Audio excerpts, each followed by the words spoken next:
So far, we have seen how to create animation based on symbols or by using shape tweening. However, we haven't talked about in detail, for those of you who come from a traditional animation background, how to create frame by frame or every 2 frames or every 3 frames animation. And the program is originally, this program was based on that premise, on creating a workflow for animators that would make it a lot easier to animate things. However, along the way, and by looking at creating workflows that improved speed, a lot of those things that we use today as normal, like symbols and such, became the norm. So I'm going to do a quick showcase on how to create frame-by-frame animation, although most of you, if you've played enough with the program, you probably figured out how to do this. So for this particular exercise, I'm going to create a sun, and the sun is going to be sort of irradiating light, and then there's going to be an ocean in front of it, and you're going to see sort of like the waves cresting a little bit. So it's not much of an animation, but it will showcase what tools are used in order to create this kind of animation. So with that in mind, let me go ahead and create name the first layer ocean. I was going to call it mask. Let me call it ocean, or yeah, ocean is fine, or water. And then I'm going to have another layer that I'm going to be moving below it, and I'm going to call that one sun, and perhaps one on top of the water that will be called waves. Okay, so with this setup, I am going to work first on the water, and then I'm going to lock that layer. So to create the water, what I'm going to do is I am going to simply turn off the stroke color and change the color of the fill to blue. Let's say this blue right here. And I'm going to create a rectangle, just a rectangle that covers sort of half the stage. Let me zoom out a bit just to see if I'm covering everything.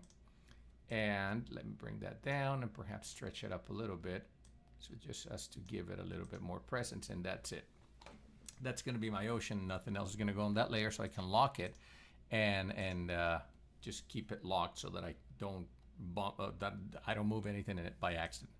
Then I'm going to go to the sun layer, and in that sun layer, I am going to create the shape of a sun. So to do that, I'm going to use a circle, and I am going to change its fill color to a burnt orange, something like this. And what I'm going to do, let me actually zoom into that center area of the screen, and I'm going to create a circle shape. Now, this circle shape is obviously, because I'm pressing Shift, and you'll notice that it is a fill.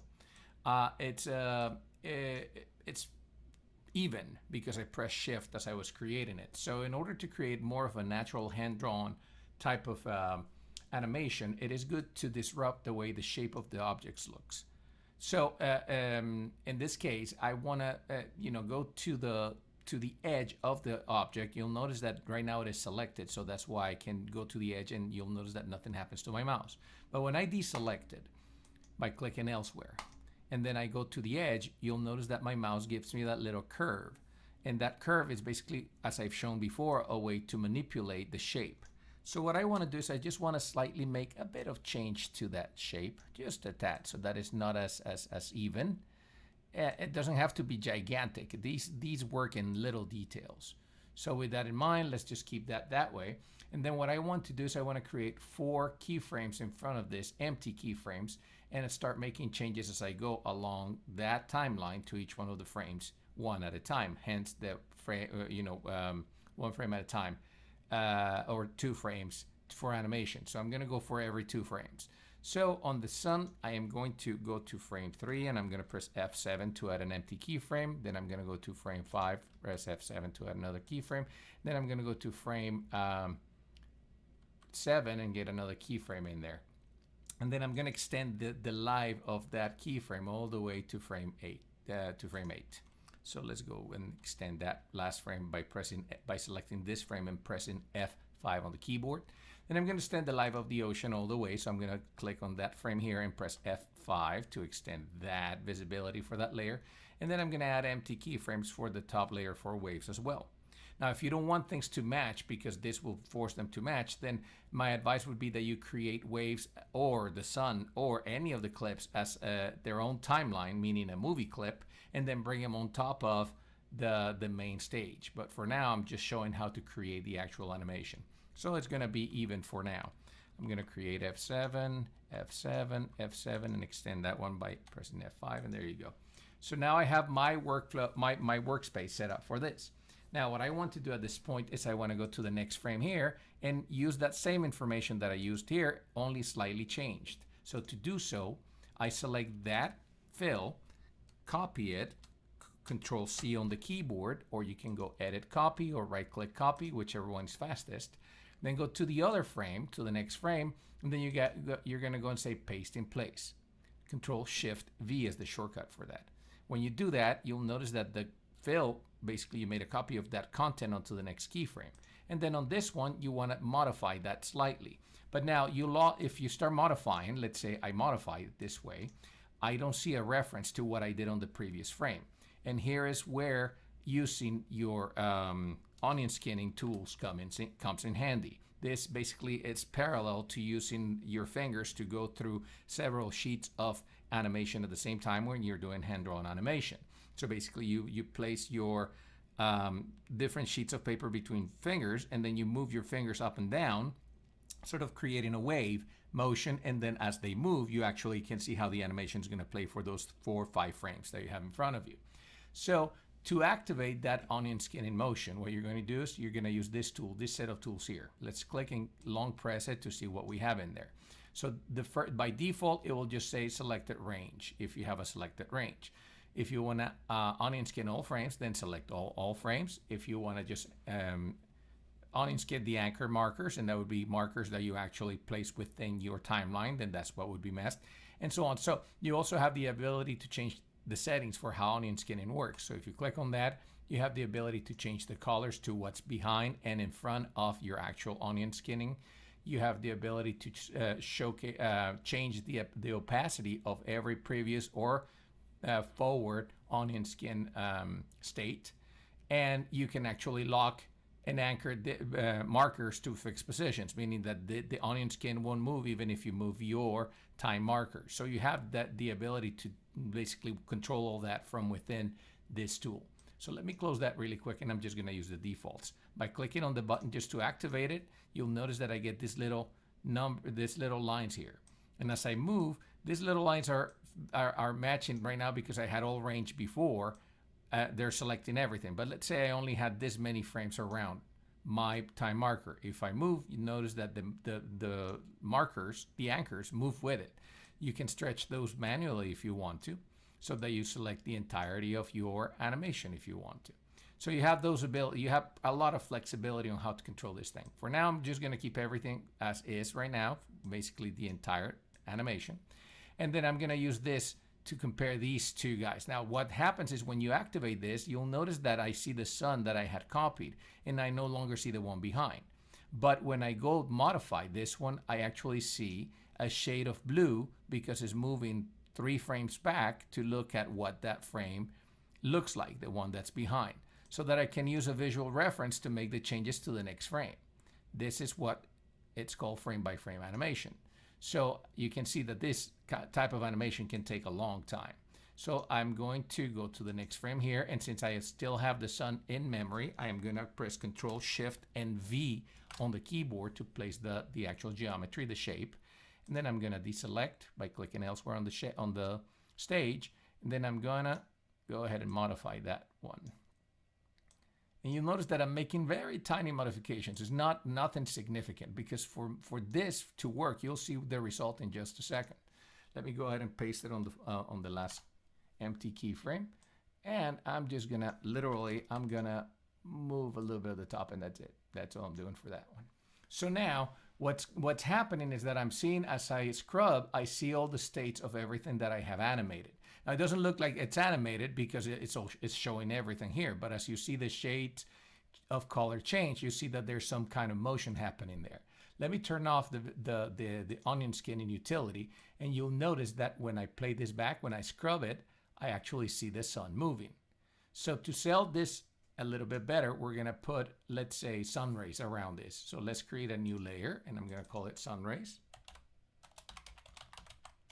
And then I'm gonna match the frames again on this one, the empty frames. And then what I'm going to do is I'm gonna zoom into this area, And I'm gonna draw little sun rays coming out of this. Now for this, I am going to use a tool called the classic brush tool. That by default is not activated. So let me deactivate it so you see what this tool looks like. So what's the tool? The brush tool is usually activated, so the brush tool should be somewhere in here. You should see it, and that is basically your classic brush tool. Now, if you want to, if you have a Wacom tablet, you can use the fluid brush tool, which is great. I don't have one right now. I'm drawing with my mouse, so I don't have one in this computer that I'm recording this on. So, in order to get a little bit more control over what I'm doing on the stage, I'm gonna use, instead of using the classic brush tool, I am gonna use the paintbrush tool. So you'll notice that by default, if I close that shell, I don't see anything here. It doesn't show. So to grab that tool, open up the shell of tools by clicking on those three dots, clicking on that icon for the paintbrush tool, and dragging it on top of, and you'll notice that the icon has a little blue outline when I'm over it, and there's a plus sign next to my mouse, to my cursor. So if I let go right now, that tool has been packaged into that particular tool right there. And if I long press, I see both tools are available, the classic brush tool and the paintbrush tool. So I now have it, I have it available for use right here. The paintbrush tool is different from the classic brush tool because it doesn't paint fills, it paints strokes, which gives me a little bit more control. So with that done, let me go ahead and choose the paintbrush tool and close my shell so that I don't see those tools. And then here under the utilities, I see under the properties for this tool, I can choose what stroke color I want, what opacity I want for it, whether I want it to be straight, smooth ink. You know, you have choices that we've seen before. You can choose it turn it into an object if you want to, and you can draw as fill as well if you want to choose to draw as fill.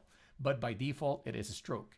Now, you also have the availability of brushes. So not only do you have your regular brushes, but you also have the ability to enter the brush library, which is this icon right here. And you can choose any type of brushes that you find, you know, listed here.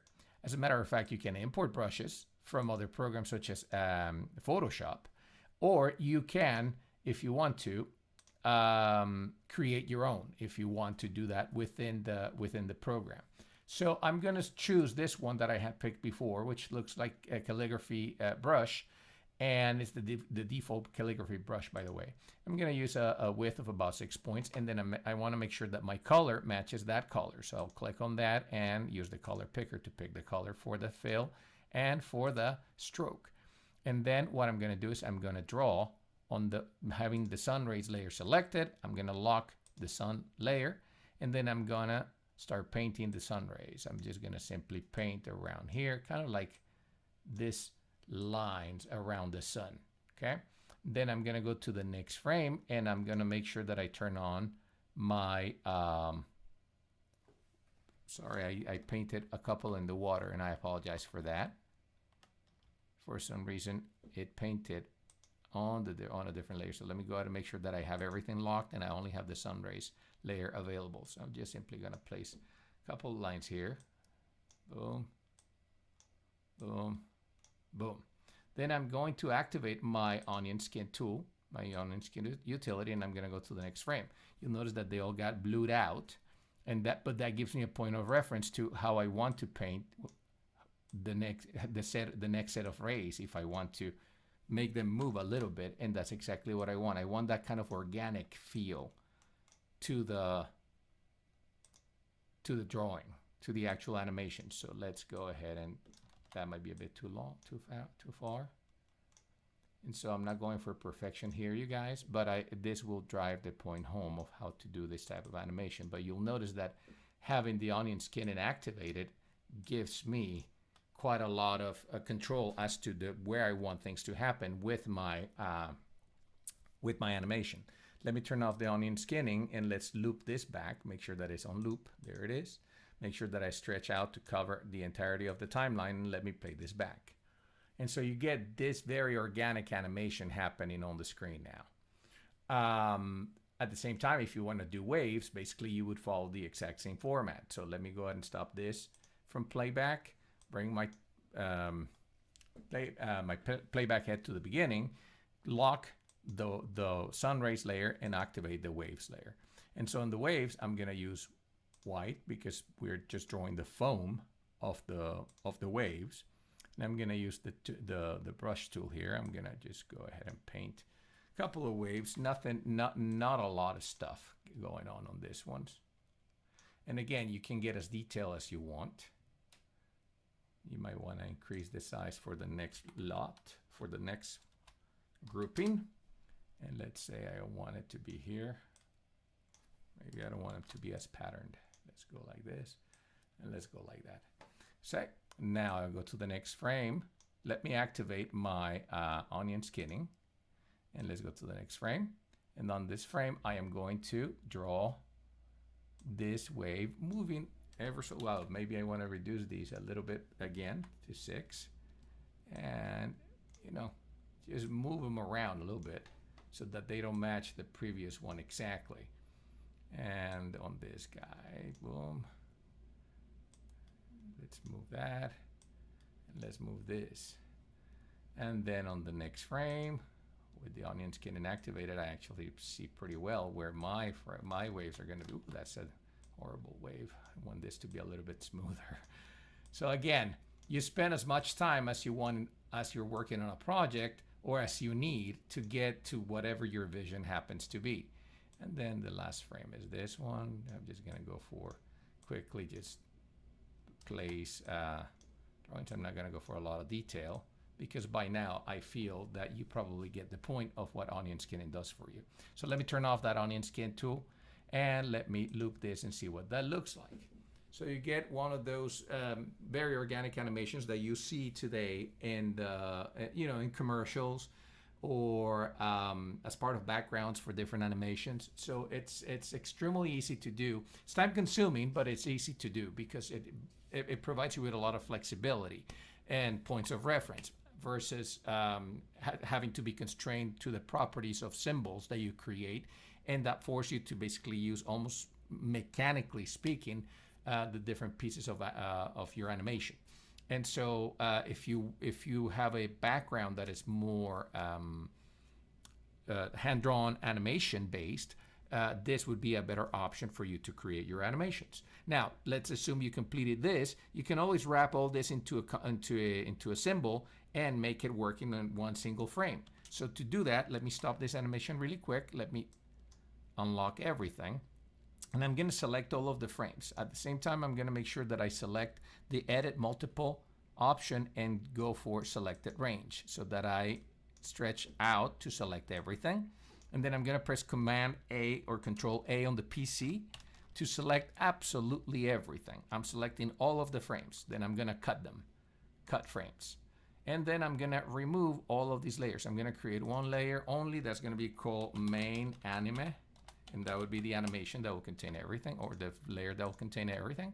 And I'm going to delete all these layers here. I don't need any of those layers anymore. And I'm going to remove all of the frames that I had created before. So it's only one single frame on that animation. Then I am going to my library and I'm going to create a symbol. And this symbol, I click the symbol, by the way, by clicking on this little swatch down here, the little plus. And I'm going to make sure that I name that. I'm going to make it a movie clip. And I'm going to name that symbol sun rays, let's say, and that will be the name of the clip. Then I'll click OK, and that opens up the sun ray symbol. You'll notice that it creates a movie clip for me. I go to the layer that it creates within its timeline, and then I'll go ahead and say Paste Frames. From the flyout menu, I'll right-click on that frame and say Paste Frames. Now, everything that I had created on the previous animation has been copied into this particular movie clip. All of those layers and all that animation has been copied in here. Now let me turn off the Edit Multiple Frames. And when I go back to my main stage by clicking on this arrow, I'll go ahead and drop that sun rays animation into it. And you'll notice that when I hit play, nothing happens internally. But when I test the movie by pressing Control Enter or Command Return, I see the animation happening when I render the movie. So this is also a way of controlling animations that are going to be playing at different speeds so that everything doesn't look as rhythmic as my animation looks right now.